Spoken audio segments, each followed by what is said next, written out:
Hola a todas y todos, gracias por conectarse a esta sesión asincrónica. Como les había comentado en clase, les voy a grabar este video como una forma de compensar la sesión que no tuvimos este jueves por la salida de campo que ustedes tuvieron en la clase de psicología social. Este tema tenía que compensarse porque la actividad que tendremos la próxima semana en el centro, en nuestro propio salido de campo, es precisamente sobre observación naturalista, de manera que tenemos que cubrir el tema antes de poder realizar esa actividad. Para hablarles un poco de observación naturalista, quiero comenzar contándoles, por supuesto, que como la mayoría de los métodos de investigación que tenemos en ciencias sociales, la observación naturalista no nace en la psicología, nace de hecho de los naturalistas, de los etólogos fundamentalmente. Personas como Darwin, como Konrad Lorenz, como Tinbergen, que ustedes ya conocen, fueron los primeros en señalar la importancia de estudiar los animales en sus ambientes naturales. Y para ese estudio, la observación de sus conductas es lo más importante. Observar qué hace un animal en su ambiente natural es fundamental para entender qué ocurre. La psicología, cuando tomó este método, de hecho, empezó por hacer una versión distinta de las observaciones naturalistas. Y la razón de que fuera diferente es que comenzamos haciéndolo en condiciones de laboratorio. Es raro pensarlo así, porque por supuesto toda la práctica de investigación con animales de laboratorio que llevó a cabo el conductismo, pues empezó por entender las conductas normales de una rata o de una paloma y de otros animales. Pero decidieron hacerlo en condiciones controladas por cuestiones puramente científicas, con estas pretensiones positivistas de las que ya habíamos hablado. Si puedo controlar algunas variables y puedo manipular otras, pues puedo tener un grado alto de confianza sobre lo que estoy observando. Los conductistas comenzaron entonces observando la conducta de animales en condiciones controladas, y a eso entonces le llamamos observación controlada. Por supuesto no es naturalista, porque un laboratorio no es un ambiente natural de ninguna manera. ¿Tiene sentido observar un animal en condiciones controladas? Sí, por supuesto. De hecho, el primer trabajo que todos tuvimos en el laboratorio fue la observación natural de conductas de una rata. Teníamos una rata de laboratorio en una caja y nos pedían que la observáramos y que definiéramos lo que estábamos viendo. Intuitivamente, por supuesto, personas que no estábamos preparadas para esto, lo primero que sentíamos es que la rata no hacía nada. Pero obviamente eso no es correcto. Una rata explora el ambiente, empieza a caminar por todo el borde de la caja buscando alguna forma de salir, por ejemplo. Y cuando ya nota que no hay salida, pero que tampoco hay ningún tipo de amenaza, la rata se relaja y comienza a hacer otro tipo de conductas. Se puede acicalar, por ejemplo, que es esta conducta de limpiarse, de bañarse. Se pueden parar en 2 patas, pueden caminar en 4 patas, a veces se quedan dormidas, a veces comen, a veces defecan y cualquier otro tipo de conducta. Es increíble pensar que una rata puede hacer muchas conductas distintas estando dentro de una caja. Y lo que hacíamos era simplemente observar. Eso nos familiariza con la conducta de la rata, eso nos permite entender el tipo de animal con el que estamos trabajando.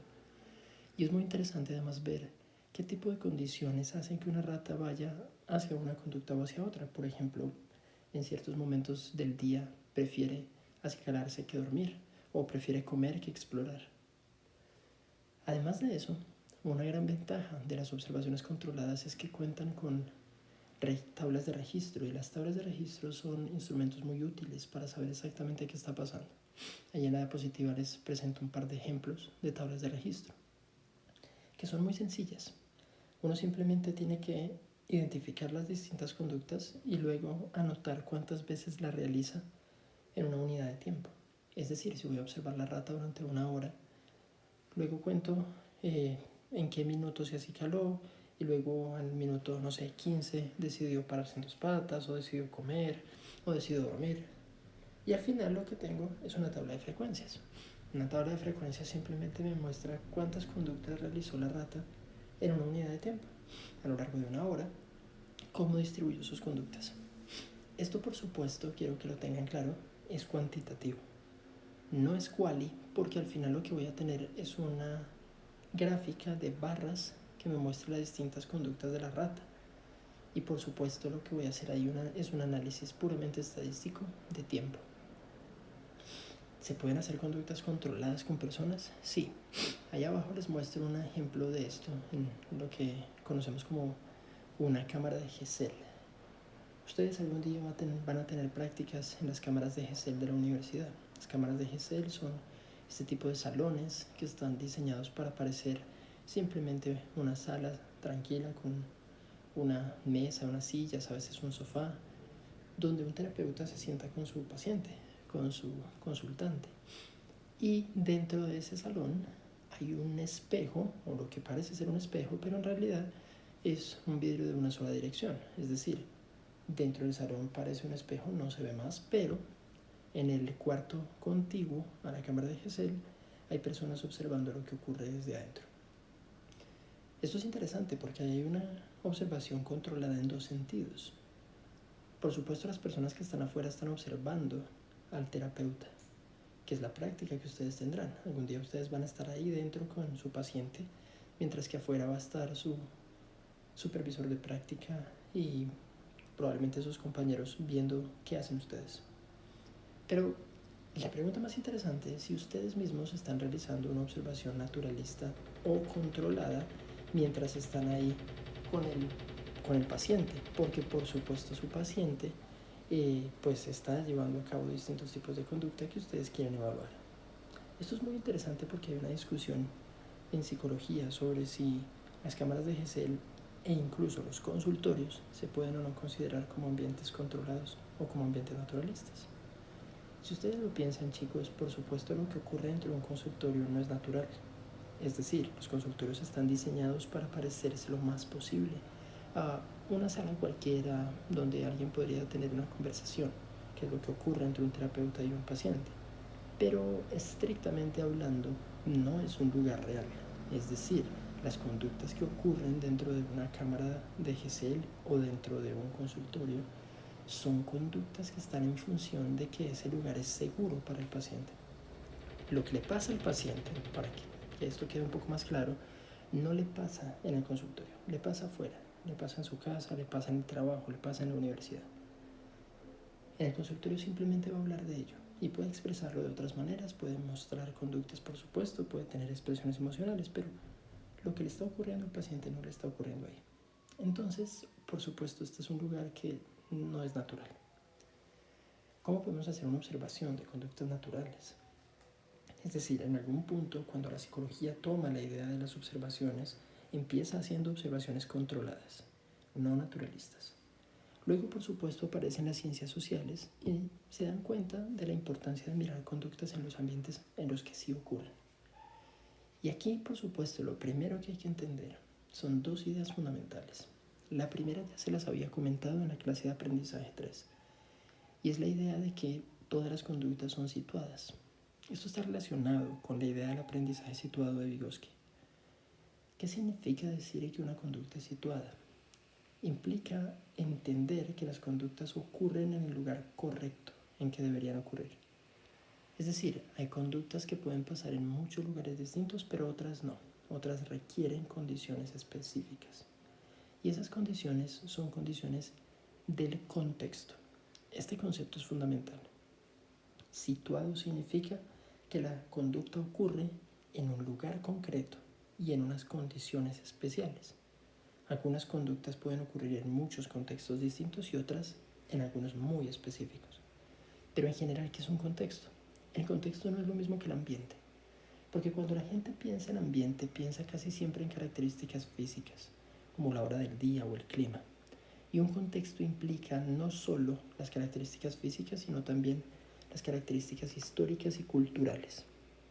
Es decir, la próxima semana, cuando estemos en la Candelaria, ustedes notarán algunas conductas de personas en la calle. Hacer un análisis del contexto implicará que tengan que pensar las condiciones físicas, por ejemplo, el clima o la hora del día, o la cantidad de personas que están en la calle, pero también que piensen en las características históricas, esa calle tiene algo particular que favorece la conducta o que le impida tal vez. Es decir, no todas las calles tienen la misma historia. En el centro, en la Candelaria, hay calles con mucha historia. Literalmente, ahí se encuentra la iglesia más antigua de Bogotá y el lugar donde se supone que se fundó la ciudad. Está la calle donde asesinaron a Jorge Eliezer Gaitán. Están las antiguas vías del tranvía. Hay calles donde han pasado eventos históricos muy importantes, tienen mucha carga histórica. Ese sería el análisis histórico.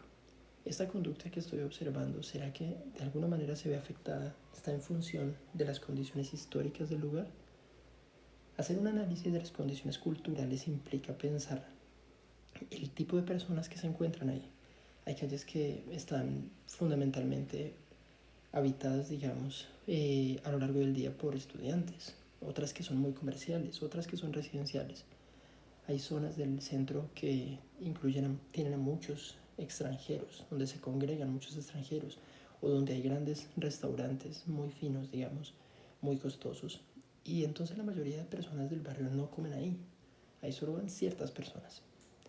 Esas características culturales también pueden cambiar la conducta que ustedes quieran observar.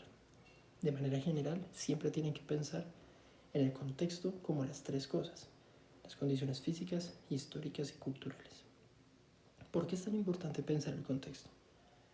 Porque esa idea de que las conductas son situadas nos lleva entonces a dos vías distintas.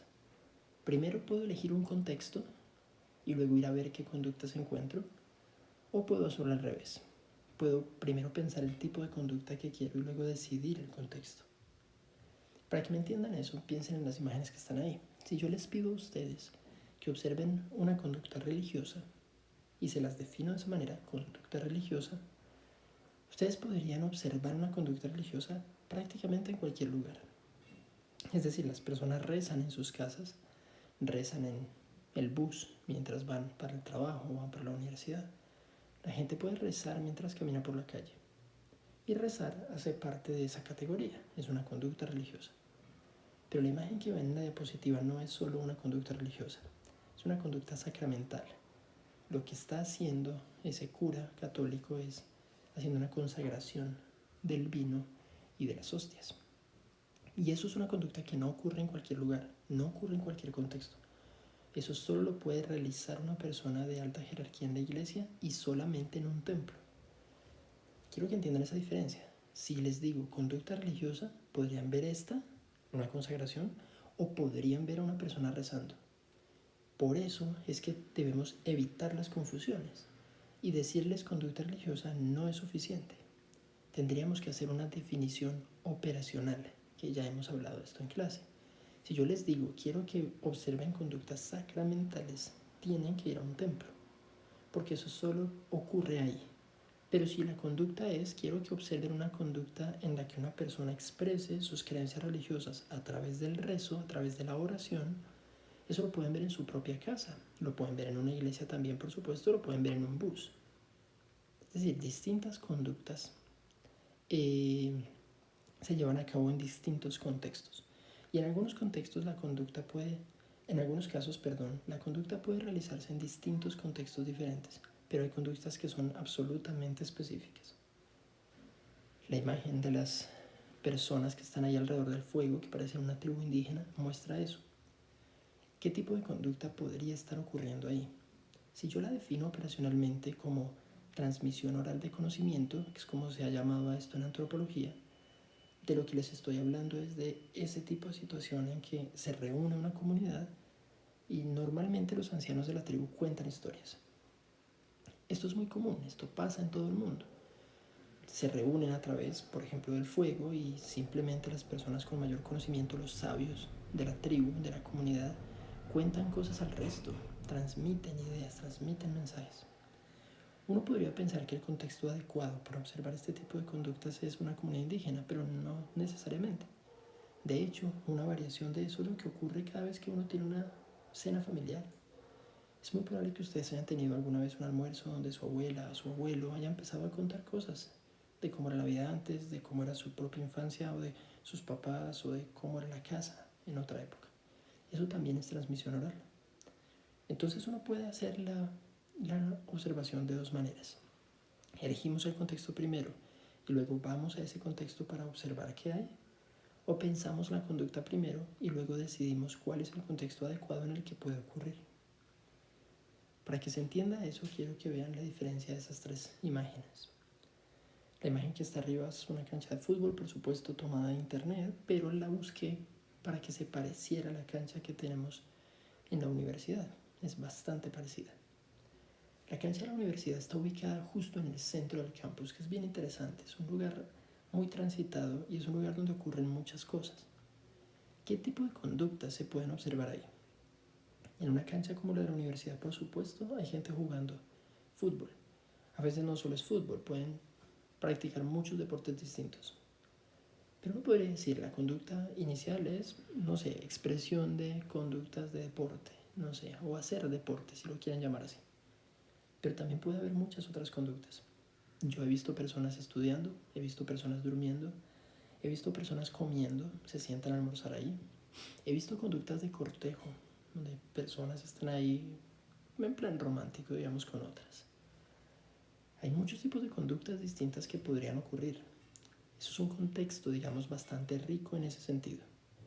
Pero hay una característica de ese contexto que es bien particular. Es un contexto semiestructurado. Quiero que entiendan a qué me refiero con esto. Los distintos contextos donde ocurren las conductas implican diferentes niveles de estructuración. Estructuración se refiere a normas, dónde es adentro y dónde es afuera, es decir, dónde empieza la cancha o dónde termina. Por ejemplo, una cancha como esta es muy clara, tiene rejas claras, tiene puertas para entrar, pero una cancha de barrio, por ejemplo, no siempre es tan clara. ¿Dónde es adentro? ¿Dónde es afuera? ¿Qué normas hay? ¿Qué tipo de conductas se esperan que ocurran? ¿Qué tanto control hay de la situación? Quiero que esto quede claro para que no se vayan a confundir. Ninguno de estos escenarios que ven en esas fotos son condiciones controladas, como un laboratorio, por supuesto que no, pero son estructuradas en distintos niveles. Es decir, es más claro, por supuesto, que hay cosas que uno puede esperar de ciertos espacios que de otros. Una cancha es un ambiente medianamente estructurado o semiestructurado, si lo quieren ver así. Porque tiene rejas, como les digo, tiene puertas, es claro saber dónde estoy dentro de la cancha y cuándo estoy afuera, pero no hay muchas normas sobre qué se puede hacer y qué no. Entonces precisamente la gente se acuesta a dormir ahí al lado del césped, justo al lado de la cancha, y no es muy claro si eso está permitido o no está permitido. ¿Se puede o no se puede comer ahí? Eso no parece muy claro tampoco. ¿Quién puede o quién no entrar a jugar? Tienen que ser personas que pertenezcan a un equipo, cualquiera que pueda, cualquiera que quiera, simplemente entra y juega. ¿Qué tanto control de la situación hay? La importancia de que un contexto sea estructurado o no muy estructurado o completamente desestructurado tiene que ver con el tipo de conductas que podemos ver. Por ejemplo, una conducta interesante de observar son las conductas delictivas. Es difícil observar conductas delictivas en el mundo real, no porque no haya, no porque no sean comunes, sino porque hay riesgo a la hora de observarlas. Entonces, yo les preguntaría, si estuviéramos en clase, les habría hecho esta pregunta de si han observado alguna vez algún robo dentro de la universidad. No como que a alguien se le perdió algo, sino que ustedes observen que alguien le sacó a alguien algo. No creo que hayan visto un atraco, eso sería demasiado. Pero conductas delictivas pueden implicar robos. También pueden implicar cosas como venta de drogas. Y esto ocurre en muchos contextos distintos. Puede pasar en una cancha como la de la universidad. Es como lo que quisiera que pensaran, si ese es un contexto en el que podríamos observar ese tipo de conducta. La imagen que está en el medio sí, es un mercado de pulgas. Si alguna vez han estado en un mercado de pulgas, aquí en Bogotá hay muchos, pues saben que eso es un ambiente completamente desestructurado. Es decir, en un mercado de pulgas pasa cualquier cosa. Las normas son muy laxas o casi inexistentes. Uno sabe más o menos en qué consiste un mercado de pulgas, uno sabe que va a encontrar cosas que la gente vende, pero no hay mucha regulación. Incluso dónde es adentro y dónde es afuera no es tan claro. Por ejemplo, en el centro hay un mercado de pulgas muy famoso los domingos, en un parqueadero de la calle 26 con séptima. Y hace muchos años era solo dentro del parqueadero, pero ahora se extendió por la calle y simplemente uno ya no sabe dónde está, en qué momento empieza y en qué momento termina el mercado. No hay control, eso es un lugar desestructurado. ¿Qué tipo de conductas puedo ver ahí? Muchas más, precisamente porque el lugar no tiene tanto control. Es clarísimo que ahí hay conductas delictivas. Es fácil observar robos en un lugar así. Es fácil observar venta de drogas, incluso venta de cosas como armas. Es decir, conductas que tal vez no pasen en una cancha, al menos no en una cancha de universidad, sí pasarían en un mercado de pulgas.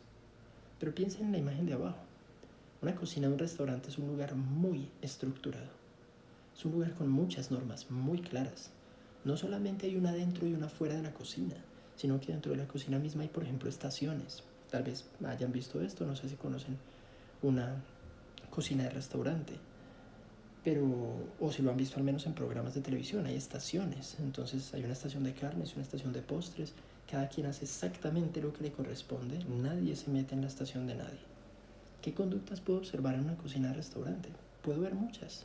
Puedo ver conductas, por ejemplo, de cooperación entre personas. También puedo ver conductas de conflicto. Puedo ver peleas entre cocineros. Sería raro encontrar conductas delictivas en una cocina de restaurante. No creo que nadie robe nada. Podría pasar, pero no es el lugar adecuado, digamos. Lo que quiero que entiendan con ese ejemplo entonces es que distintos contextos, en función de su estructuración, permiten observar distintos tipos de conductas. Y uno tiene que pensar eso con mucho cuidado a la hora de elegir el contexto adecuado. En cualquier caso hay condiciones físicas, históricas y culturales, pero hay que pensar con mucho cuidado cuál es el contexto al que quiero ir.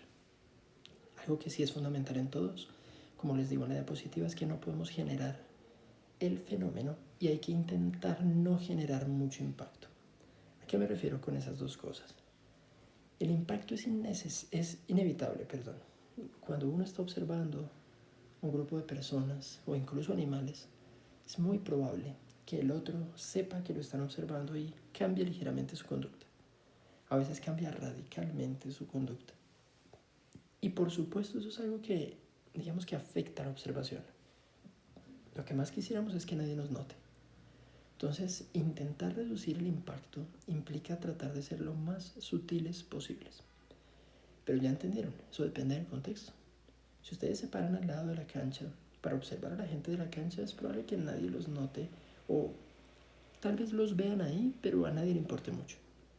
En una cocina de restaurante claramente se van a dar cuenta de que ustedes no hacen parte de ese lugar. O sea, el impacto es más grande en una cocina de restaurante porque es un lugar más estructurado.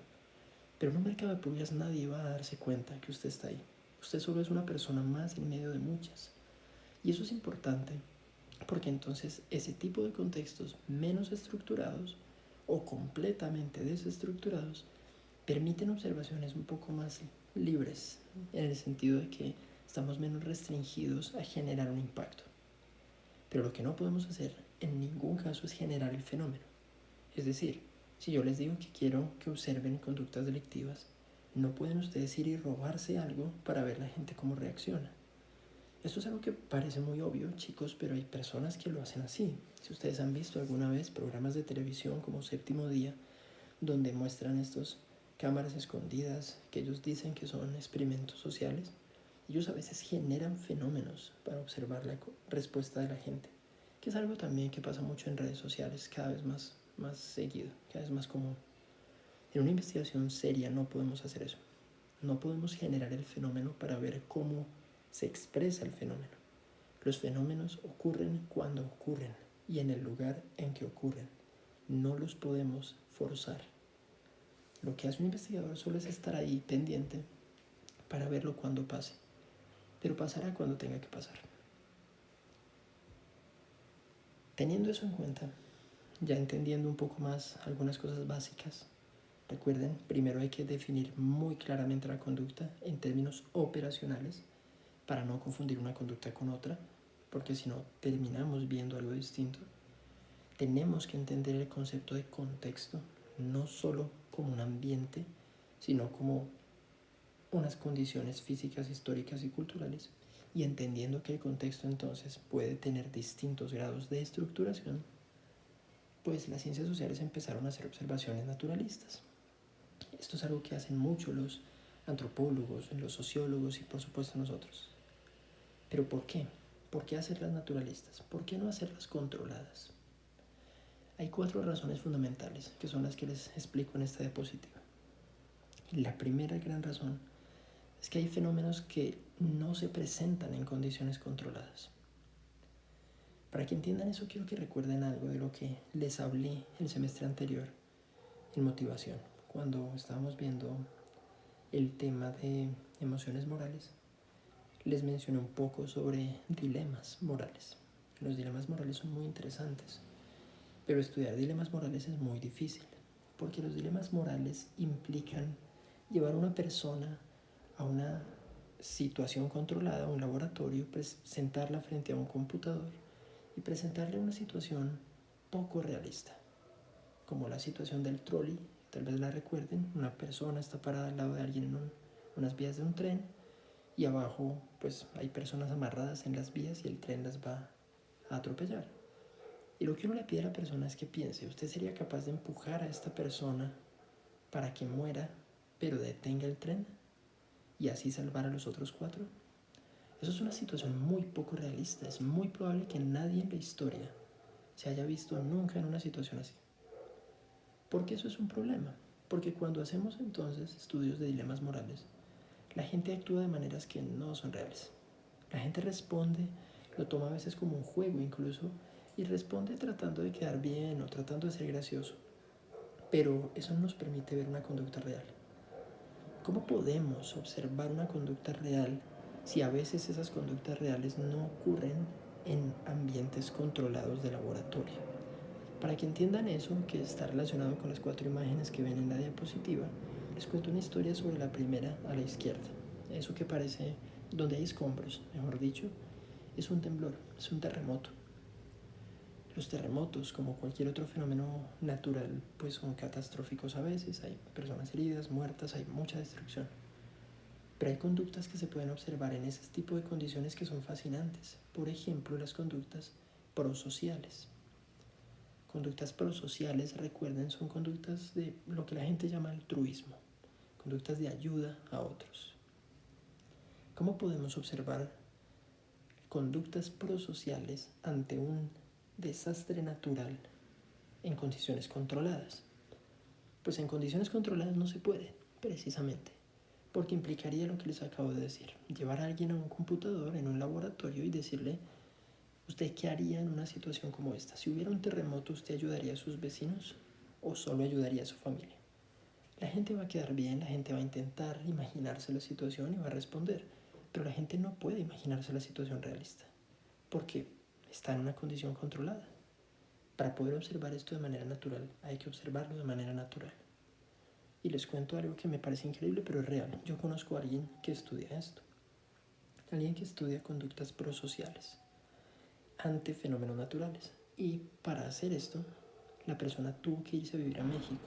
Es colombiana, pero se fue a vivir a México porque en México tiembla más. Es más probable que en México, en Ciudad de México, haya un gran terremoto. Esto ya ha pasado allá. Y es más probable entonces que haya un gran temblor, un gran terremoto. Y lo que la persona hace es literalmente solo esperar a que tiemble. Y cuando tiembla, esta persona sale a la calle a observar a otros sus conductas prosociales. ¿Será que los demás ayudan de verdad o no? Porque en condiciones de laboratorio cualquiera diría que sí, pero en condiciones reales la gente muchas veces es egoísta. Lo que quiero que entiendan es que este tipo de fenómenos solo se puede ver en condiciones naturales, no se puede ver en condiciones controladas. Esto es una gran limitación de la investigación clásica en psicología en laboratorios, y es que no cualquier cosa se puede ver en un laboratorio, no es realista. Esto tiene que ver con lo que les había comentado en la sesión anterior sobre ese concepto de validez ecológica.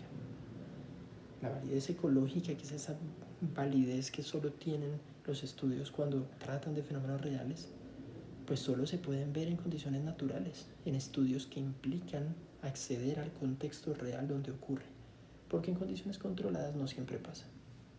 Esa es la primera razón.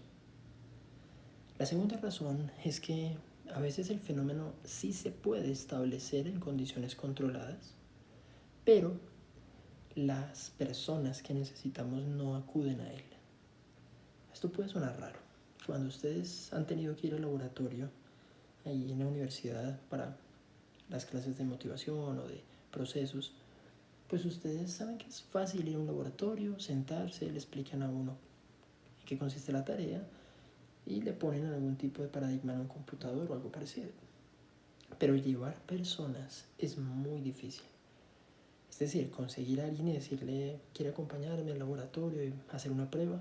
Muchas veces las personas no quieren, muchas veces les da pereza, pero muchas veces las razones son muy diferentes. No es por el tema, es por la gente. Para que entiendan eso les cuento de uno de los mejores estudios que conozco, aquí en Colombia al menos. Lo hizo alguien que fue compañera mía en la maestría, Diana. Diana, cuando nos contó sobre su tesis originalmente, nos dijo que ella quería hacer una serie de entrevistas con trabajadoras sexuales. Y claro, ella tuvo que presentar esta idea en el Comité de Ética de la Universidad de los Andes. Le preguntaron, ¿cuál es la idea que quiere hacer? Y la respuesta de Ana fue, mire, necesito hacer entrevistas con trabajadoras sexuales, para eso les voy a traer aquí a la universidad, a los Andes, al laboratorio de psicología, me siento con ellas y les hago una entrevista. Y el comité le dijo que sí, que no había problema, pues no hay ningún tipo de riesgo ahí, está muy bien, está en una condición controlada. Entonces claro, ella por supuesto se alegró un montón, tenía el aval de la universidad, pero cuando fue a hablar con las trabajadoras sexuales, todas le dijeron que no. O sea, ninguna le dijo que aceptaba ir a la entrevista. Pero interesantes son las razones. Algunas dijeron que no podían porque trabajaban todo el día, no tenían tiempo libre para irse hasta los Andes a hacer una entrevista. Otras dijeron que no las dejaban. Ustedes saben que muchas trabajadoras sexuales están esclavizadas en realidad por parte de proxenetas y personas que de verdad las controlan y no tenían permiso. Otras dijeron que tenían que cuidar a sus hijos que estaban ahí con ellas todo el día. Otras incluso, recuerdo, le dijeron a Diana que no iban a los Andes porque tenían clientes de la universidad y no podían dejar que las vieran allá. Total es que Diana se vio en un problema. Diana dijo, tengo un buen tema, la universidad ya me dijo que sí, pero la gente me dijo que no. Entonces, ¿qué hago? Pues lo que tuvo que hacer Diana fue hacer una observación naturalista. Y el estudio original no era una observación naturalista, era una entrevista. Pero se convirtió en una observación naturalista de conductas de trabajadoras sexuales en el barrio Santa Fe. El barrio Santa Fe es una zona muy pesada de Bogotá, que hay en el centro, como abajo de la Caracas, entre la 19 tal vez y la 26 o algo así, 24 tal vez. Es una zona muy pesada, es una zona de tolerancia. Hay mucho trabajo sexual ahí, por supuesto, pero hay de todo. Hay mucho tráfico de drogas y de armas y de otras cosas. Y Diana tuvo que irse a las 3 de la mañana al barrio Santa Fe a pararse en una esquina para observar trabajadoras sexuales en un ambiente natural. Eso es un trabajo difícil, es un trabajo riesgoso. Diana nos contó que la amenazaban otras trabajadoras sexuales, por ejemplo, porque creían que ella era nueva y que venía a robarse el lugar de otras. Entonces algunas llegaban agresivas a decirle como, esta es mi esquina, váyase de aquí. Y ella tenía que decir, no, mire, yo soy investigadora, yo no estoy trabajando, yo estoy en una investigación y ya. La amenazaron proxenetas, la amenazó la policía. Diana hizo un estudio increíble porque era difícil de hacer, no cualquiera lo hubiera hecho. Pero no es porque el fenómeno en este caso no se pueda ver en condiciones controladas. La entrevista pudo haberse hecho en un laboratorio. Es porque la gente no va. Y entonces hay que adaptarse a esa condición.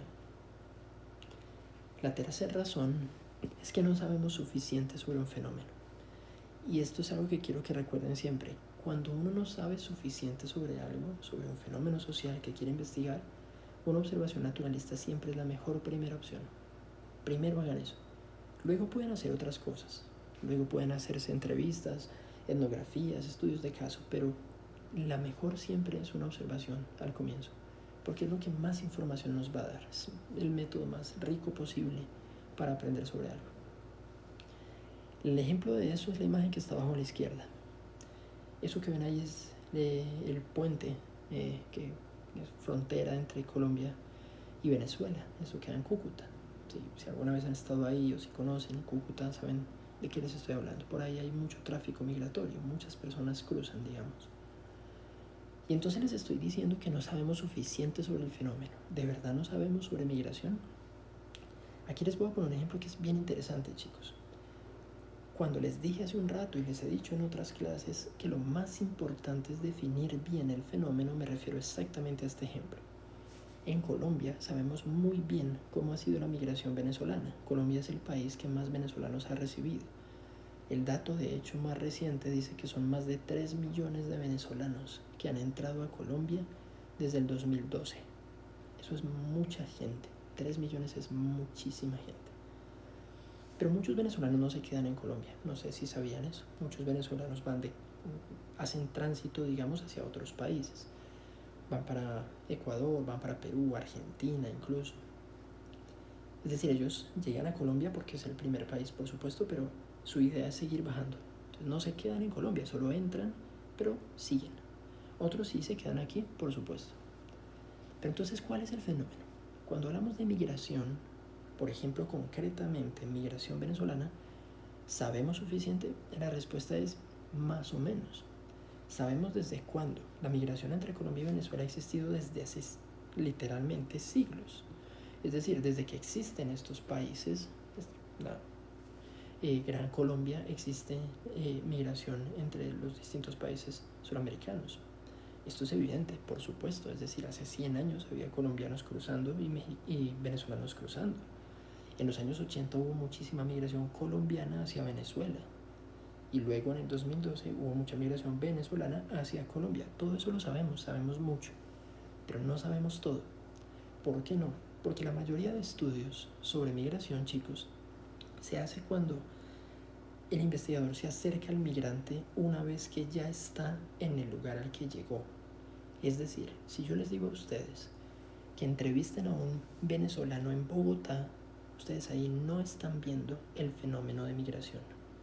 Eso no es migración, eso es un componente distinto que se llama adaptación al lugar de llegada. La adaptación significa que ese migrante venezolano, pues si ya está viviendo en Bogotá es porque ya llegó, ya vino, ya está aquí. Y claro, hay migrantes venezolanos que se han adaptado muy bien acá, viven en muy buenas condiciones, y hay personas que no, hay personas que viven en condiciones muy difíciles en Colombia. Pero eso no muestra el proceso migratorio. Migrar significa literalmente salir de un lugar y llegar a otro. Y de eso no sabemos tanto. ¿Por qué no? Porque la entrevista que ustedes le pueden hacer al migrante venezolano aquí en Bogotá se la pueden hacer en un laboratorio. Pero si ustedes quieren ver el proceso migratorio, tienen que irse a la frontera, porque eso solo ocurre ahí. Es decir, el tránsito migratorio solo ocurre donde ocurre. Esa es la lógica de que esto sea situado. Y resulta que de esto no sabemos tanto. La mayoría de investigadores no se va hasta la frontera para ver cómo cruza la gente. Incluso hay una versión aún más completa de esto y es viajar hasta Venezuela. Conocer a la gente en Venezuela que quiere salir, ver cómo vive en Venezuela y cruzar con ellos para entender cómo es el proceso migratorio y luego ver cómo llegan a donde sea que vengan acá. De eso no sabemos tanto, de eso sabemos muy poco, de hecho. La mayoría de los investigadores se ha centrado en hacer entrevistas con los venezolanos en su lugar de llegada para entender cómo es su experiencia migratoria, pero nadie observa la experiencia migratoria. Eso es una tarea fundamental, muy difícil de hacer, pero muy necesaria.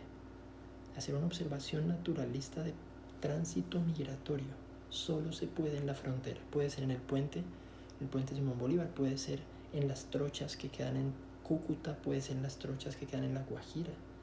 Pero piensen de estos ejemplos que les estoy poniendo, ¿cuál de esas observaciones estarían dispuestos a hacer? Si yo les dijera, elijan una para hacer, quisieran observar personas ante un desastre natural, quisieran observar trabajadoras sexuales en el barrio Santa Fe, quisieran observar migrantes cruzando la frontera. Son situaciones difíciles, son situaciones duras, ¿me entienden? Hay mucho drama humano, hay mucho dolor ahí. Y además a veces hay riesgo, como les digo, a veces es difícil. Por eso estas investigaciones son tan valiosas, porque no cualquiera está dispuesto a hacerlas. La última razón, como les señaló en la diapositiva, sobre por qué hacer una observación naturalista, es que el fenómeno a veces no es replicable. ¿Qué es el ejemplo de la señora que ven ahí con el tapabocas? Yo recuerdo muy claramente, chicos, cuando empezó la pandemia.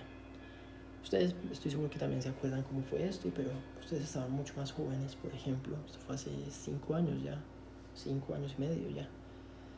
Cuando empezó la pandemia yo recuerdo exactamente que yo estaba en clase en la universidad, en una clase de aprendizaje 3, y era jornada nocturna. Cuando eso la universidad tenía jornada nocturna, y yo me acuerdo que me despedí de mis estudiantes, les dije como: chicos, pues ustedes saben qué está pasando, y gente enferma en todo lado, las noticias en China, no sé qué, no sabemos qué va a pasar aquí, pero pues cualquier cosa igual nos vemos la próxima clase. Y yo me acuerdo que esa noche llegué a mi casa y me encontré un correo de la universidad donde decían: se cancela todo, mañana nadie va a la universidad, no sabemos cuánto va a durar, no sabemos qué tan difícil va a ser, pero empiecen a hacer clases virtuales. Fue la última clase, pero de inmediato me acuerdo cuando la OMS, la Organización Mundial de la Salud, declaró que esto era una pandemia. Lo que más recuerdo, chicos, es un mensaje de uno de mis amigos. Yo tengo un grupo de WhatsApp de mis amigos, por supuesto todos somos psicólogos ahí, y me acuerdo que uno de ellos dijo: hay que hacer un estudio de esto ya mismo. Eso suena raro, es como: estamos en una pandemia, ¿quién piensa en una investigación? Un psicólogo siempre piensa en una investigación, porque alguien tiene que investigar, chicos. Aprovechar las condiciones, acuérdense, no es aprovecharse de las personas, esto es una condición rara, esto es algo que no hemos vivido en 100 años, la última vez que hubo una pandemia fue hace 100 años, no sabemos nada. ¿Por qué no hacemos una investigación? ¿Pero cuál es la investigación? La investigación, por ejemplo, era efectos del aislamiento en adultos mayores. No sabemos nada de eso. Nunca supimos nada de eso porque nunca había ocurrido. Mejor dicho, la última vez fue hace 100 años. Entonces la psicología no sabe nada sobre los efectos del aislamiento en adultos mayores. Ni en adultos, ni en niños, ni en nadie, ¿no? Creo que se entiende. Cuando la pandemia llegó nos cogió por sorpresa a todos, incluso a los investigadores, nadie sabía qué hacer, pero muchos aprovecharon e hicieron esto. Hicieron investigación, precisamente porque pensaron: no había pasado mucho tiempo y no sabemos cuándo vuelva a ocurrir. Ese es el último punto. Ahora, si lo están pensando, ¿cómo puedo hacer una observación naturalista de, por ejemplo, mi abuelita durante la pandemia si no la puedo visitar? De hecho, esto pasó. Muchas personas lo que hicieron fue mandarle a la abuelita cámaras de video, y le decían: abuelita, mire, solo préndala por aquí, yo le digo cómo, y deje la cámara ahí quieta y olvídese de ella. Y eso pasaba, la gente se olvidaba que tenía cámaras por toda la casa. Entonces el investigador está en su propia casa observando a su abuelita a través de un video. Eso es una observación naturalista, porque ese es el ambiente natural, es la casa de la señora, y la señora está haciendo lo que hace normalmente en su casa, pero está siendo observada, solo que a través de una cámara, no en persona. Eso es completamente válido. Estas 4 razones, chicos, quiero que les queden claras, porque uno siempre tiene que justificar por qué voy a hacer una observación, por qué no hago una observación controlada, para qué la quiero naturalista. Estas son 4 muy buenas razones de por qué es mejor hacerla naturalista que controlada. No sirven las controladas para cualquier cosa, mejor dicho. Las naturalistas a veces son la mejor opción posible para una investigación. ¿Y entonces cuáles hay? ¿Qué tipos de observación hay? Observaciones naturalistas, chicos, se dividen normalmente en 2 tipos: participativa y no participativa, y por otro lado, encubierta y abierta. Si se dan cuenta, hay 2 criterios ahí, y les voy a decir con mucho cuidado en qué consiste cada uno. El primero es este de abierta y encubierta. ¿A qué se refiere? Abierta y encubierta se refiere al rol del investigador. El rol, chicos, es lo que uno hace. Es decir, si yo les digo a ustedes que yo soy investigador, les estoy diciendo que mi rol es investigar. O sea, no estoy actuando, no estoy hablando como Camilo Arias el profesor. No estoy actuando como Camilo Arias como persona. Estoy actuando y hablando como Camilo Arias investigador. O sea, el rol es lo que yo asumo, lo que yo estoy haciendo, de qué manera me estoy pensando a mí mismo dentro de una investigación. Y en una investigación, chicos, hay 2 roles fundamentales, ¿no? Investigador y participante. Participante es la gente, ¿sí? La abuelita, las personas en la calle, los niños en el colegio. Y ustedes son investigadores.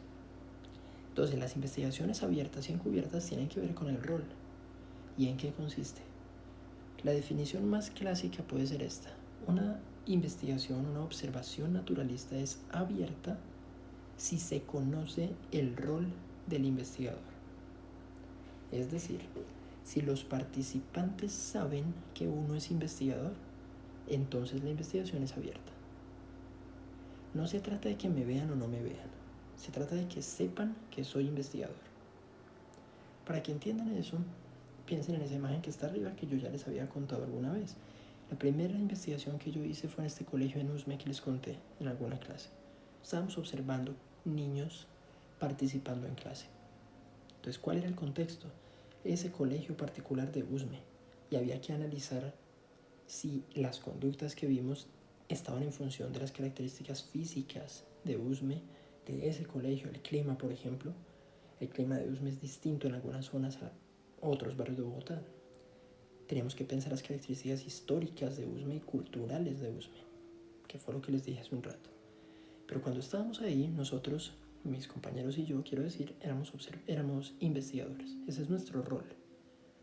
¿Nuestra investigación era abierta o no? En este caso sí lo fue, porque nosotros llegamos y nos presentamos no solo con las directivas del colegio y con la profesora, sino con los estudiantes. Esto es lo importante aquí. Participante en este caso eran los estudiantes, no la profesora, no el colegio, porque nosotros no los estábamos observando a ellos, estábamos observando a los estudiantes. Entonces nos presentamos. Le dijimos a los estudiantes, como mucho gusto chicos, somos estudiantes de la Universidad Nacional, estamos haciendo una investigación para una clase, solo nos vamos a sentar aquí al fondo y pues ignórennos, hagan de cuenta que no estamos, ustedes sigan con la clase normal, nosotros vamos a estar ahí tomando notas. Eso es una observación abierta, porque yo mostré abiertamente mi rol como investigador. En una investigación encubierta yo no muestro mi rol. No se trata de que me vean o no, de nuevo, sino de que no sepan quién soy. Es decir, yo pude haber llegado con mis compañeros y hubiéramos podido decirle a los chicos, hola chicos, ¿cómo están? Buenos días. Nos sentamos atrás, no decimos nada y ya está. Los estudiantes van a quedar con la duda, ¿estos quiénes son? Eso lo convierte en una investigación encubierta. Entonces, en las investigaciones encubiertas, el rol del investigador no se revela. Es decir, los participantes no saben que uno es investigador. En las investigaciones abiertas, sí. Esa es la diferencia fundamental. ¿Qué tan fácil es hacer cada una? Eso depende también de si es participativa o no. En las investigaciones participativas se llaman así porque el investigador está participando de la conducta que está observando en los otros. Es decir, siempre hay una conducta que es lo que estamos queriendo observar, por supuesto. Cuando el investigador hace parte de esa conducta, cuando el investigador realiza, digamos, las mismas conductas que los participantes de cierta manera, al menos hasta cierto grado realiza las mismas conductas, se dice que el investigador está participando. Si el investigador no participa es porque no está haciendo eso concreto, pero se refiere específicamente a la conducta, no a cualquier cosa. De nuevo, para que se entienda, en el ejemplo de los niños en Usme, la conducta que queríamos observar era participación en clase. Es decir, cuando un niño hablaba en clase, le respondía a la profesora o algo así. ¿Nosotros participamos en esa investigación? No. Es decir, si la profesora preguntaba algo, nosotros no levantábamos la mano. Nosotros nunca le preguntamos nada a la profesora. Nosotros no hablábamos con ningún niño, porque todo eso hace parte de participar en clase. Entonces nosotros decidimos hacer una observación naturalista, abierta, no participativa. ¿Por qué abierta? Porque les dijimos a los chicos que éramos investigadores, pero era no participativa porque no participamos de la conducta. Es muy fácil cuando uno piensa así. En las investigaciones participativas yo estoy actuando junto con los participantes. Y a veces no es tan fácil notar cómo. Esa imagen que está abajo es un ejemplo que siempre me ha gustado para que se entienda esta idea.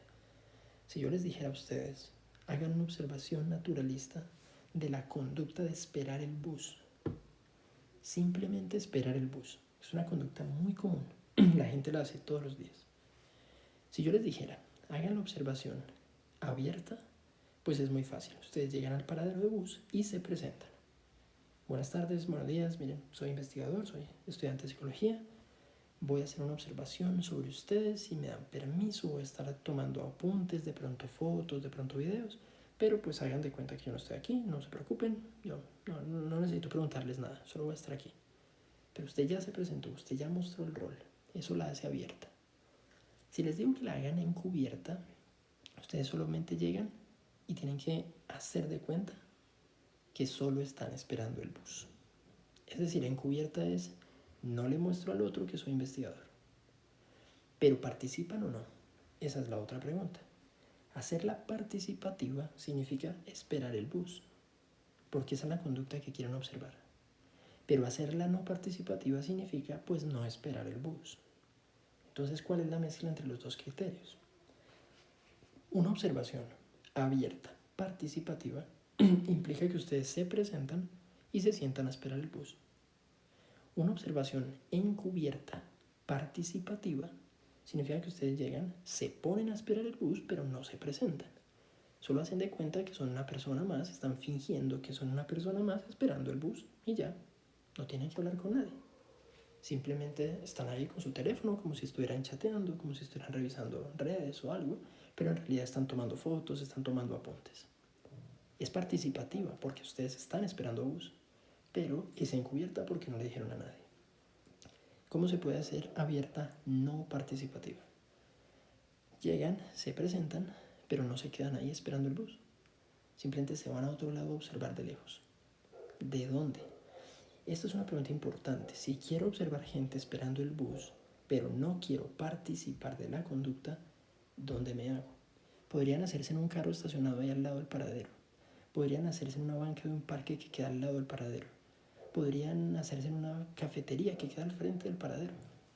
Si estoy dentro de la cafetería, pues claramente no estoy participando de la conducta porque no estoy esperando el bus. Y entonces, ¿qué tiene más sentido? ¿Presentarme e irme para la cafetería? Es decir, abierta no participativa. O hacerla encubierta no participativa. Es decir, ni siquiera tengo que presentarme, solo me voy para la cafetería y nadie se entera que los estoy viendo. ¿Cuál es mejor? Como les digo ahí en la diapositiva, chicos, hay riesgos en cada una. Cuando hacemos observaciones encubiertas, donde no nos presentamos, donde no interactuamos con la gente, corremos el riesgo de interpretar cosas que no son correctas. Es decir, yo estoy ahí fingiendo que estoy esperando el bus. Y yo veo a la gente hacer cosas. ¿Qué tal que algo me llame la atención? ¿Qué tal que algo me parezca raro? ¿Qué tal que entre en dudas con algo y diga, uy, no sé qué estoy viendo? Pero resulta que no le puedo preguntar a la persona. Porque preguntarle a la persona ya es interactuar con ella. La idea de que sea encubierta es que no puedo interactuar con nadie. Yo solo estoy esperando bus. Entonces, en las observaciones encubiertas se corre el riesgo de hacer interpretaciones equivocadas. Cuando la observación es abierta, eso es mucho más fácil, porque puedo preguntarle al otro, venga, qué pena, yo ya me presenté, usted sabe que soy investigador, entonces venga, le pregunto, ¿por qué está haciendo esto? ¿Qué significa? O lo que sea. Es mucho más fácil saber qué está pasando cuando la observación es abierta.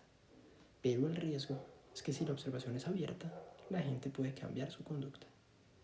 Todo el mundo, cuando se siente observado, modifica sus conductas. Entonces hay que intentar que eso no pase.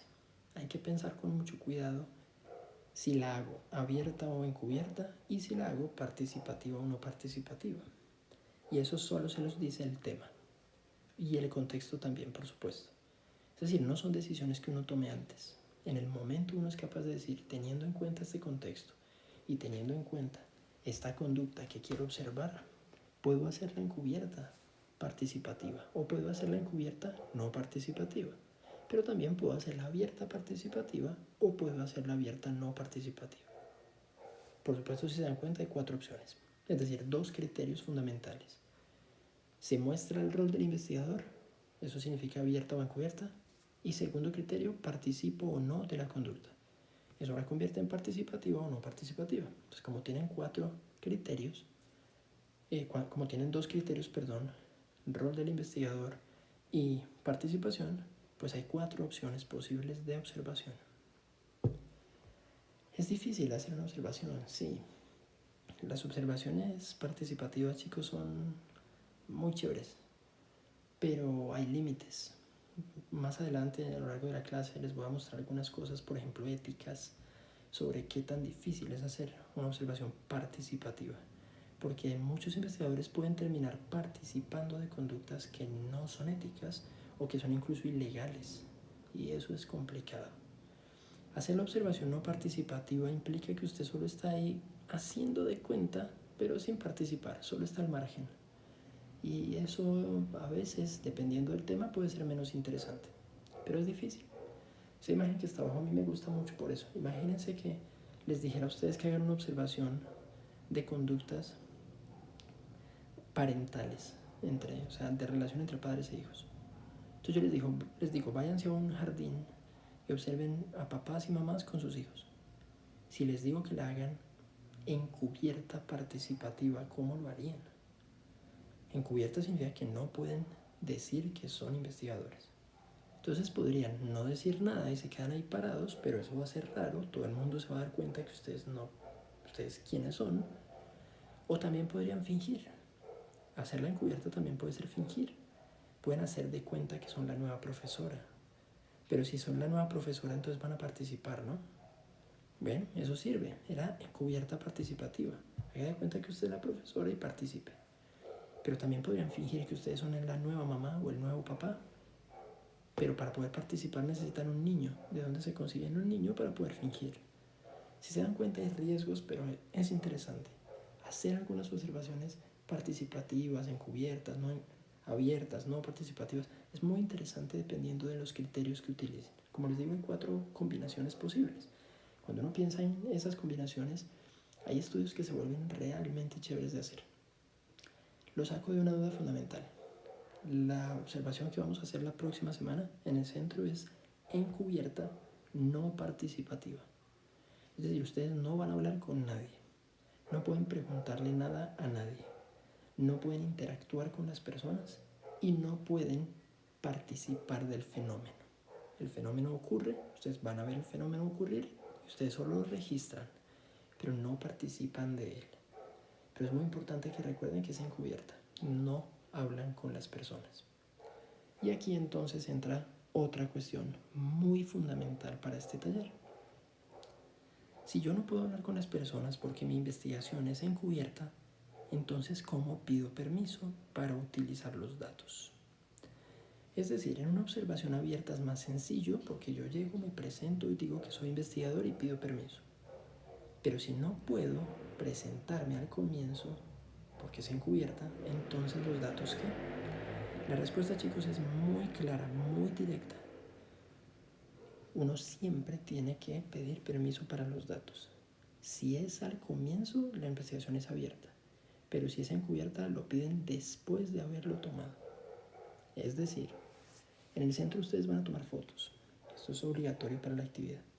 Pero como la actividad es encubierta, no pueden pedir permiso para la foto antes. Tienen que hacerlo después. Pero es obligatorio hacerlo. Es decir, no podemos utilizar ningún registro de nadie sin permiso. Eso es una falta metodológica y es una falta ética.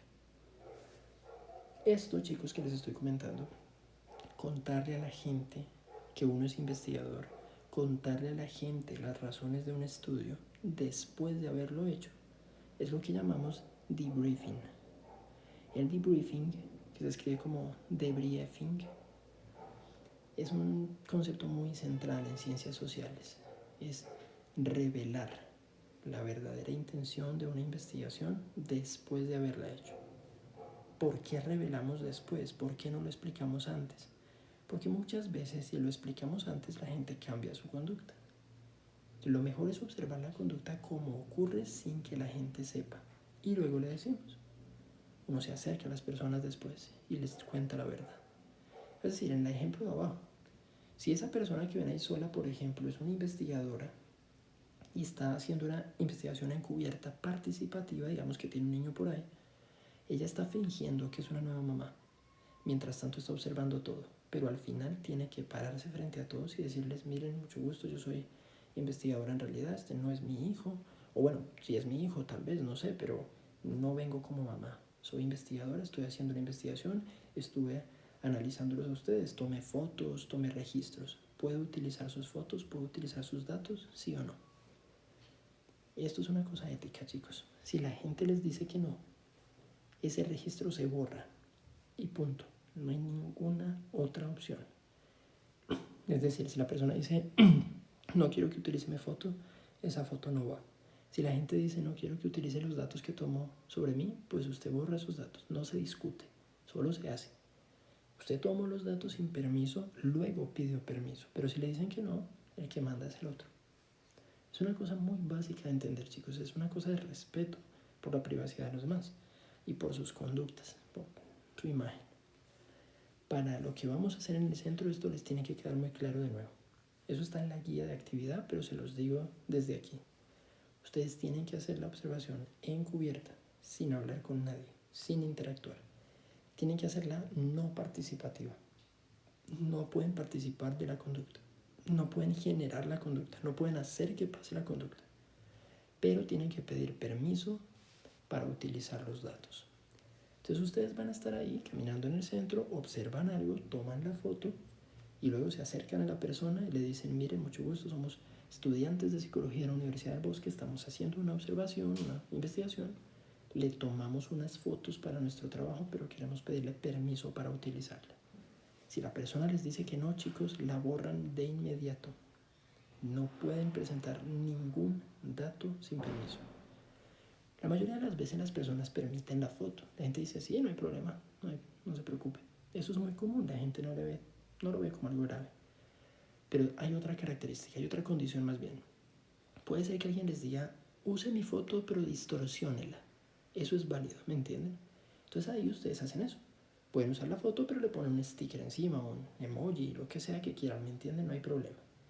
Y otra cosa que sí es muy fundamental en términos éticos, también está en la guía, y es que cualquier foto donde salga un menor de edad, cualquier foto donde salga un niño, una niña, un adolescente, tienen que modificar la foto, el rostro, para que no aparezca, ¿sí? Sí o sí, ¿me entienden? Sí o sí. Incluso si el papá dice, sí, utilice mis fotos y las de mi hijo, ustedes distorsionan la foto del niño. Esto es una cosa básica, es de hecho una cosa que exige la ley. No nos vamos a meter en problemas legales, entonces ya entendieron cómo se hace. Recuérdenlo, de nuevo, vamos a hacer una observación naturalista, encubierta, no participativa. Ahora, ¿cómo sabemos que los fenómenos que estamos observando sí son los que son? Esto ha sido una pregunta eterna en la investigación social, porque sinceramente no es nada fácil. Es decir, si ustedes ven esa foto ahí arriba, parece una persona arrojando basura. Es evidente. Entonces cualquier persona diría, sí, estoy observando una conducta de botar basura. ¿Qué tal que no? Es decir, ¿qué tal que cuando ustedes se acerquen a la persona y le pregunten, la persona diga, no, yo no estaba botando basura, es que ahí la recogen. El camión pasa justo ahí y la recoge ahí. Entonces, ¿aplica como conducta de botar basura o no? Una de las cuestiones más difíciles de toda la investigación social tiene que ver con lo que les había mencionado en la sesión pasada, chicos, y es que hay que buscar la intersubjetividad. Recuerden esto, se los había explicado ya. El fenómeno no existe solo porque el investigador diga, y el fenómeno no existe solo porque el participante diga. El fenómeno existe porque hay un acuerdo entre ambas partes para decidir si el fenómeno existe. Es decir, la persona podría asegurar que eso no es botar basura. La persona puede que no le parezca que eso es botar basura. Pero ustedes como expertos dicen, sí, sí lo es, se está contaminando. Entonces ustedes podrían llegar a la conclusión de que la persona tal vez no sabe lo que está haciendo, pero sí lo está haciendo. Y entonces ustedes no están simplemente analizando lo que vieron, están analizando lo que vieron y lo que el otro les dijo. Y ahí logran la intersubjetividad. No lo olviden porque esto ya lo hemos hablado. La validez y confiabilidad de los datos cualitativos en investigación social depende más de la validez ecológica que de la validez interna o externa. Ya habíamos hablado de esto. Pero el punto central es que en una observación naturalista esto es especialmente difícil. Porque como estamos observando de lejos, a veces tenemos que observar muy de lejos, y eso es un problema, No siempre vamos a estar seguros de qué estamos viendo. Entonces, ¿qué hay que hacer? Hay que hacer algo que yo ya les había explicado en otra sesión y es un acuerdo entre jueces. Ustedes van como grupos de trabajo, recuérdenlo, son 4 o 5 personas haciendo la observación. Y ustedes tienen que ir todo el tiempo juntos, chicos. Esto es una cosa que ya les expliqué en el mensaje que les había enviado y que también está en la guía. Nadie se puede separar de su grupo. No solamente por cuestiones de seguridad, sino por acuerdo entre jueces. Si hay 4 personas observando la misma conducta, pero no pueden preguntarle a la persona porque esto es encubierto, no participativo, entonces ¿cómo se van a poner de acuerdo? Pues entre ustedes 4. Todos tienen que observar la conducta y todos tienen que decidir como grupo si esa conducta sí es lo que querían ver o no. Recuerden que el error más común en una observación naturalista es definir la conducta mal, porque si defino la conducta de manera equivocada, termino viendo una cosa completamente distinta a la que quería ver. Por eso hay que estar muy atentos a lo que pasa, pero sobre todo definir como grupo lo que están viendo y ponerse de acuerdo entre ustedes. Hay otro fenómeno muy fundamental para todos los métodos de investigación y se los quiero mencionar desde este primero que estamos viendo, pero esto aplica para todos. Aplica para las entrevistas, aplica para los estudios de caso, las etnografías. Y es el concepto de reactividad. La reactividad es un problema siempre. La reactividad se define como la reacción que tiene un participante ante una investigación o ante un investigador. ¿Qué significa eso de reacción?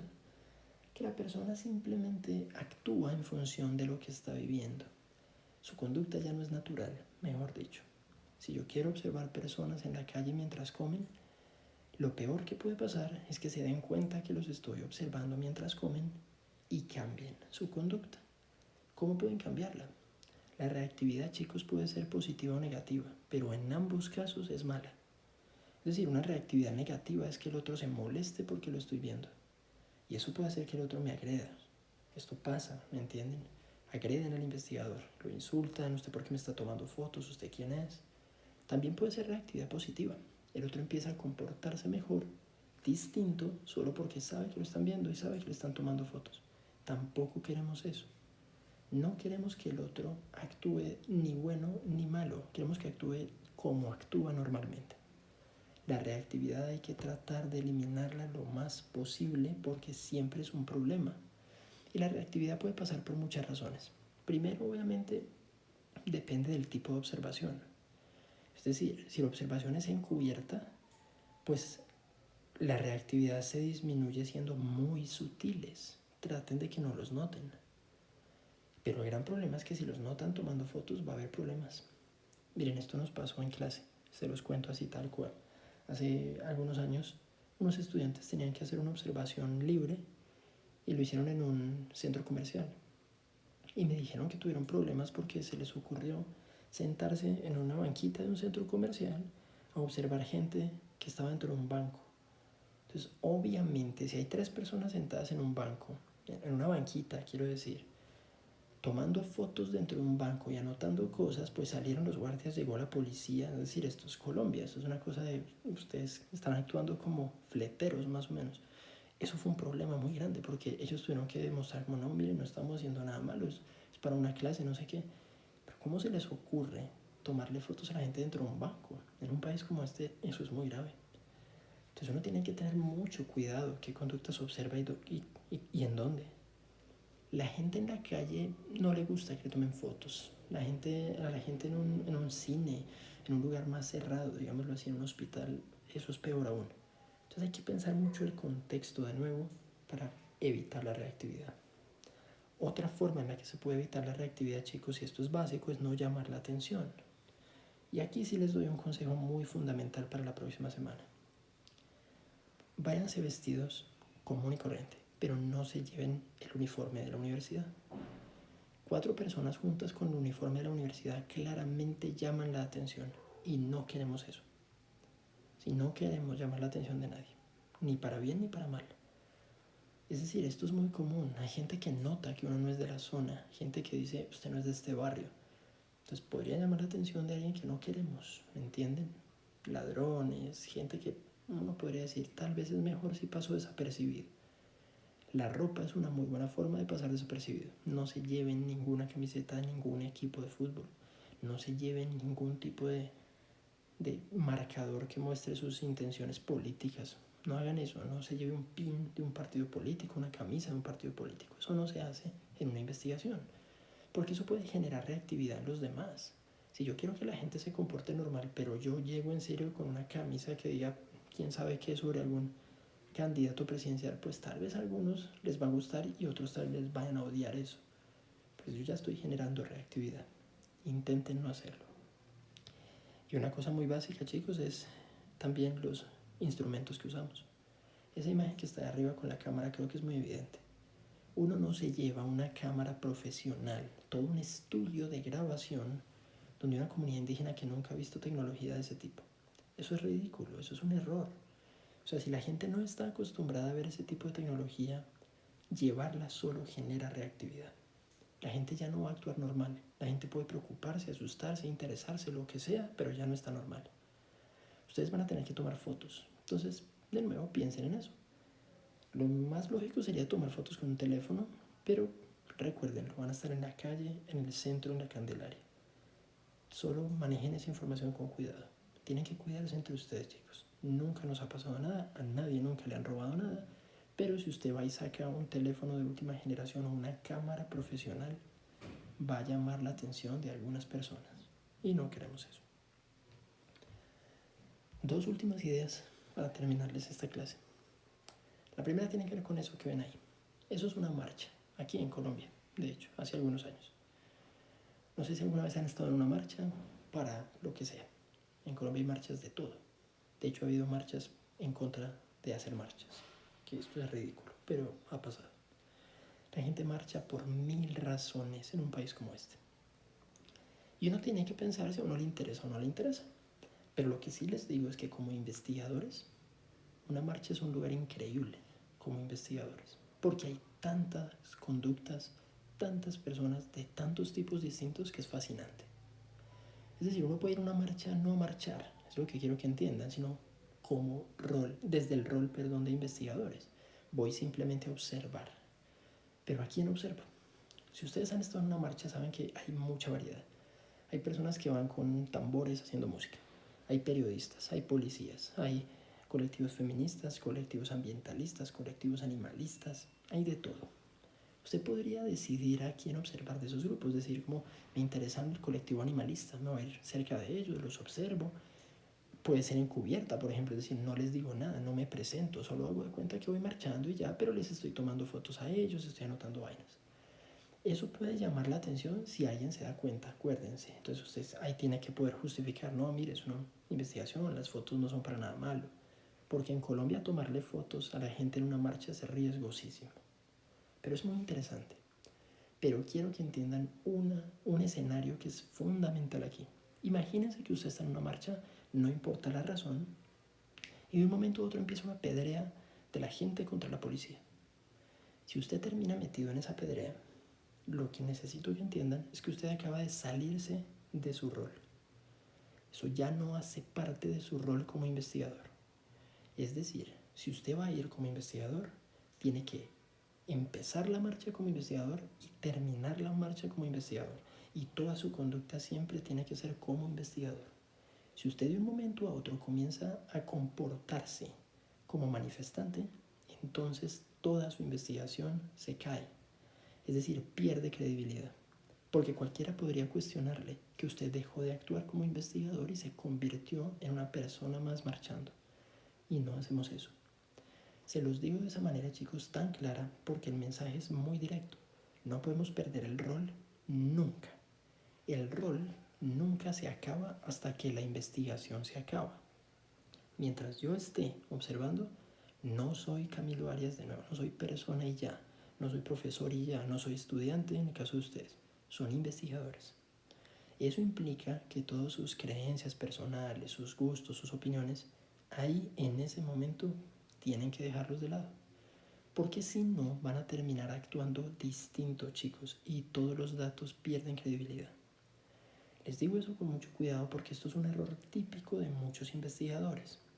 Hay muchos investigadores, esto es muy común entre antropólogos, por ejemplo, que sienten que se convierten en parte de la comunidad. Y eso es imposible. Voy a ser muy claro al respecto. Es decir, imagínense un antropólogo, yo he visto esto 1.000.000 de veces. Se va para la Sierra Nevada de Santa Marta, hace una etnografía durante 6 meses y cuando vuelve a Bogotá, resulta que viene con una mochila arhuaca y con un nombre distinto, porque la comunidad le dio un nombre distinto y entonces ahora masca hoja de coca y se crea arhuaco. La respuesta, chicos, es no. No importa cuánto tiempo usted haya estado allá con ellos. Usted nunca deja de ser lo que usted siempre ha sido. Si usted es un tipo que nació en Bogotá y se crió aquí en Kennedy y estudió en la Universidad Nacional, usted no va a convertirse en arhuaco solo por vivir 6 meses allá. Eso no existe. Es decir, esto es un error clásico. El investigador jamás se convierte en parte de la comunidad. Nunca, chicos, nunca, no importa el tiempo que pase. La comunidad tiene características históricas y culturales distintas a las suyas. Usted como investigador puede acercarse a ellos, puede estar con ellos, puede compartir, puede hacer una observación participativa, abierta, y aún así usted siempre va a ser investigador y ellos siempre van a ser participantes. No son de la misma comunidad. Les digo esto porque es muy serio, pasa muy comúnmente. Pero también pasa algo distinto, y es la última idea de esta clase. ¿Qué ocurre si el investigador ya hace parte de la comunidad? Es decir, en el ejemplo que les acabo de poner, ese antropólogo es un tipo que nació en Bogotá, aquí en Kennedy, pero es de acá, es de Bogotá. ¿Qué pasa si el antropólogo en realidad sí es arhuaco? O sea, ya era arhuaco antes, ¿me entienden? De verdad nació allá, de verdad hace parte de la comunidad arhuaca, de verdad viene a Bogotá, se vuelve antropólogo y decide volver con su comunidad y hacer una investigación con ellos. ¿Eso es válido? Sí, por supuesto. Es decir, el investigador puede ser parte de la propia comunidad desde antes. No se convierte en parte de la comunidad, ya lo es. Esto es muy importante, chicos, porque les va a pasar a ustedes durante toda su carrera.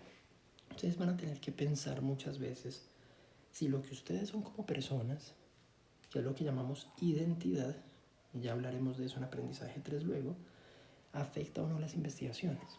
Es decir, la identidad y el rol no son lo mismo. El rol se refiere a lo que les expliqué ahora. ¿Quién soy yo como investigador? La identidad se refiere a quién soy yo como persona. Pero el punto es que a veces esas dos cosas pueden influirse. Entonces, si alguno de ustedes, por ejemplo, ya hace parte, no sé, por ejemplo, de un colectivo feminista y quiere hacer una investigación de esta clase, el trabajo final de métodos sobre colectivos feministas, no es que se haya convertido en parte de la comunidad, es que ya lo era. ¿Me entienden? Lo era desde antes. Otra cosa es que alguien diga, no, profe, yo feminista no soy, pero voy a hacer el trabajo con ellos, con un colectivo. Y luego al final me dice, oiga, profe, qué interesante, decidí volverme feminista, meterme en este colectivo. ¿Se puede? La respuesta, chicos, es se puede cuando termine la investigación, no antes. Espero que esto haya quedado claro, porque de verdad, si ustedes cruzan la línea entre su identidad y su rol, toda su credibilidad como investigador se puede caer. Esto pasa muy seguido, chicos. Investigadores que en serio no entienden ese límite y cruzan en serio límites que no están bien en términos metodológicos, pero incluso éticos. Y entonces la última idea de esta clase es precisamente esa. ¿Qué pasa cuando el investigador ya hace parte de la comunidad? Pues pasa esto. Si una persona, si un investigador ya hace parte de la comunidad y hace una observación sobre su propia comunidad sin decirle a nadie, ahí le llamaríamos a eso participante completo. Es decir, quiero que esto quede claro, no es lo mismo que hablábamos ahora sobre participativa, no participativa, abierta y encubierta. Aquí tienen nombres distintos. Esos 4 nombres, abierta, encubierta, participativa y no participativa, aplica cuando el investigador es externo a la comunidad. Pero si el investigador es de la misma comunidad, los nombres que aplican son participante completo y participante como observador. Es decir, aquí lo que estamos evaluando es, la propia comunidad sabe que usted va a ser la investigación? ¿Sí o no? ¿Por qué no estamos evaluando la participación? Porque si usted ya es parte de la comunidad, obviamente es participativo. Es decir, en este caso es imposible hacer una investigación no participativa si usted ya es parte de la comunidad. Pero lo que sí puede hacer es no contarles. Para que me entiendan cómo ocurre esto. Esto me pasó también hace un par de años en clase. Uno de mis estudiantes me dijo un día que quería hacer una investigación sobre sus propios compañeros. Me dijo, profe, me parece muy interesante este grupo, métodos A, no me parece que era. Me parece muy interesante esta gente. Yo quiero hacer una observación de ellos. ¿Será que les cuento o no? Aquí es donde entran estos dos conceptos. Yo le dije, si quiere hágala y no les diga nada. Es decir, usted está ahí en clase normal, tomando apuntes, mirando todo, pero los demás van a creer que usted está tomando apuntes de clase y en realidad está tomando apuntes sobre ellos. Ahí usted está actuando como participante completo, porque usted es de la propia comunidad, en este caso la comunidad es el grupo, ¿sí? Métodos A, pero no les está diciendo nada. Si usted quiere contarles, pues simplemente párese en clase y dígales, chicos, miren, voy a hacer una observación de ustedes durante todo el semestre, y ya. Y entonces usted ahí está actuando como participante, como observador, que es la idea que está abajo al final. Esto es muy importante, chicos, porque entender esta diferencia hace que uno pueda comprender que muchas veces las investigaciones se hacen desde afuera. Es decir, si yo me voy, por ejemplo, de verdad a la Sierra Nevada, pues yo soy externo a esa comunidad, no es mi comunidad. Si me voy a un barrio marginal de Bogotá, pues no es mi barrio. Si me voy a trabajar con una comunidad afrodescendiente en el Chocó, pues no es mi comunidad tampoco. Pero hay gente de esas mismas comunidades que puede hacer esas investigaciones también. Y es una cosa muy, muy interesante de pensar. ¿Será que el investigador correcto para trabajar con una comunidad del Chocó soy yo, que me voy desde aquí, desde Bogotá? ¿No será que tal vez el investigador correcto es alguien de allá mismo? Ahí es donde entran estos conceptos de qué pasa cuando el propio investigador ya hace parte de la propia comunidad. Con esto, chicos, yo creo que es suficiente para esta clase, digamos, asincrónica. Es decir, tienen toda la información que necesitan para entender el tema en una clase que creo que fue un poco más corta de lo normal. Pero lo importante sobre todo es que lo tengan claro para la actividad que vamos a hacer la próxima semana.